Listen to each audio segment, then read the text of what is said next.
उद्धव ठाकरे आणि राज ठाकरे मराठीच्या मुद्द्यावरती एकत्र आले आणि एक महाराष्ट्रामध्ये प्रॉब्लेम कोणाला आहे? प्रॉब्लेम कोणालाच नाहीये, पण काही लोकांना असू शकतो. मग त्यांचा प्रॉब्लेम ते बघतील, आपण का विचार करायचा? आम्ही आमच्या एकत्र येण्यामुळे मराठी माणसाला असेल, इतर भाषिकांना सुद्धा, अगदी मुसलमानांना सुद्धा आणि इतर भाषिक सुद्धा, हिंदी वगैरे गुजराती सुद्धा अच्छा किया आप.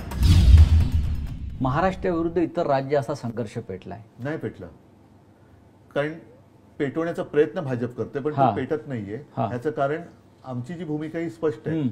आम्ही कोणत्याही भाषेचा द्वेष करत नाही. जसं आम्ही इतरत्र मराठी लादण्याचा आग्रह धरत नाही आहोत, तसं आमच्यावरती दुसरी भाषा लादण्याचा आग्रह धरू नका. हा तुमचा मुद्दा अत्यंत बरोबर आहे. गुजरातमध्ये हिंदीची सक्ती नाही आणि ह्याच्या पलीकडे जाऊन सांगतो, जेव्हा शिवसेना प्रमुखांनी शिवसेना स्थापन केली ती इथल्या भूमिपुत्रांसाठी, म्हणजे मराठीसाठी. हो, शिवसेना त्यातूनच निर्माण झाली. आणि त्याच्यानंतर शिवसेना प्रमुखांच्या भाषणामधली वाक्य आहेत की आम्ही महाराष्ट्रामध्ये मराठी आहोत, पण देशाचा विचार केला तर आम्ही हिंदू आहोत. गुजरातमध्ये आम्ही गुजराती आहोत, पण देशाचा विचार केला तर आम्ही हिंदू आहोत. बंगालमध्ये आम्ही बंगाली आहोत, पण देशाचा विचार केला तर आम्ही हिंदू आहोत.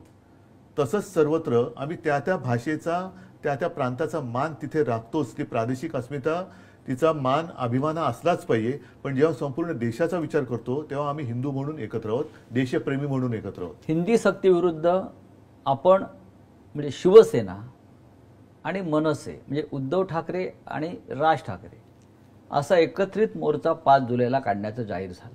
देशासाठी असेल, म्हणजे संपूर्ण देशभरात त्याची चर्चा झाली की या सगळ्या 20 वर्षाच्या कालखंडानंतर उद्धव ठाकरे आणि राज ठाकरे मराठीच्या मुद्द्यावरती एकत्र आले आणि एक महाराष्ट्रामध्ये प्रॉब्लेम कोणाला आहे? प्रॉब्लेम कोणालाच नाहीये, पण काही लोकांना असू शकतो. मग त्यांचा प्रॉब्लेम ते बघतील, आपण का विचार करायचा? आणि एक मराठी अस्मितेची लाट निर्माण झाली आणि त्या लाटेनं उद्धव आणि राज यांना 20 वर्षानंतर एकत्र आणण्यात आलं. बघा, आम्ही आमच्या एकत्र येण्यामुळे मराठी माणसाला असेल, इतर भाषिकांना सुद्धा, आणि मी स्पष्ट सांगतो अगदी मुसलमानांना सुद्धा, त्यांनी जाहीरपणाने पण बोलत, आणि इतर भाषिक सुद्धा, हिंदी वगैरे गुजराती सुद्धा अच्छा किया आपने.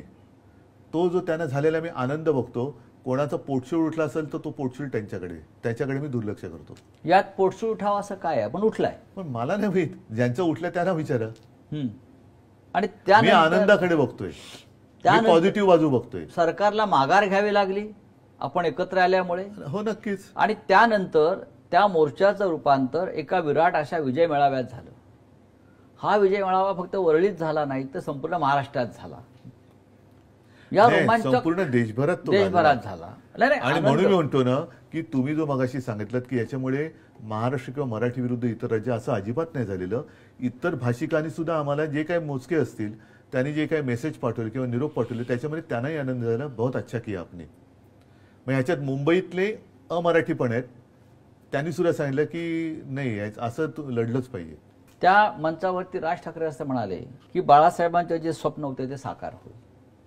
तुम्ही असं वारंवार म्हणालात की लोकांच्या मनात जे आहे ते आम्ही साकार करू किंवा होईल.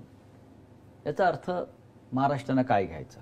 ह्याचा अर्थ त्यांच्या मनात जे आहे ते आम्ही साकार करू, हाच त्याचा अर्थ. होय, मराठी माणसानं मराठीच्या मुद्द्यावरती एकत्र येणं हे ठीक आहे, हे होणार, आलं पाहिजे. कारण शेवटी नाही तर मग आम्ही कोणासाठी लढतोय? पण लोकांचा रेटा आहे की राजकीय दृष्ट्या एकत्र यावं. ठीक आहे, आता 20 वर्षांनी एकत्र आलोय. प्रत्येक ठिकाणी राजकारण आणलंच पाहिजे असा भाग नाही. पण मी जे म्हटलं की मराठी भाषेसाठी, महाराष्ट्र धर्मासाठी आणि महाराष्ट्रासाठी जे जे करण्याची आवश्यकता आहे ते करण्याची माझी तयारी आहे. या संदर्भात तुमची राज ठाकरे यांच्याशी चर्चा झाली? होईल. पहिला आता 20 वर्षांनी एकत्र तर आलोय. मी तर म्हणेन हे नसे थोडके किंवा हे खूप मोठे. नक्कीच. आणि म्हणून माझं त्या दिवशीच्या भाषणात मी काय म्हटलं, आज आमच्या भाषणापेक्षा एकत्र दिसण्याला महत्त्व आहे. महत्त्वाचं आहे.